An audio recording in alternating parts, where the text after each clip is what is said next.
ഭാഗ്യക്കുറി കച്ചവടക്കാർ പറയുന്ന പോലെ നാളെയാണ് നാളെ.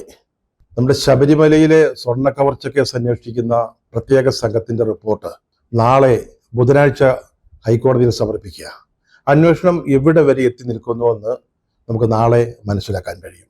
ഇത് സംബന്ധിച്ച അന്വേഷണം ഇപ്പോൾ അല്പം മന്ദഗതിയിലായിട്ടുണ്ട് എന്ന ഒരു ആക്ഷേപം അല്ലെങ്കിൽ ആരോപണം നിലനിൽക്കുന്ന സാഹചര്യത്തിലാണ് അന്വേഷണ പുരോഗതി സംബന്ധിച്ച റിപ്പോർട്ട് ഹൈക്കോടതിയുടെ മുമ്പിൽ എത്തുന്നത്. ദേവസ്വം ബോർഡ് പ്രസിഡന്റായിരുന്ന പത്മകുമാറിനെ അറസ്റ്റ് ചെയ്തതിന് ശേഷം ഇതുവരെ അറസ്റ്റുകളൊന്നും നടന്നിട്ടില്ല.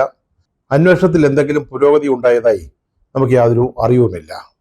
ഇപ്പോൾ നടന്നുകൊണ്ടിരിക്കുന്ന തദ്ദേശഭരണ തിരഞ്ഞെടുപ്പിന്റെ പ്രചാരണ രംഗത്ത് ഏറ്റവും ചൂടുള്ള വിഷയം ഇതാണ്.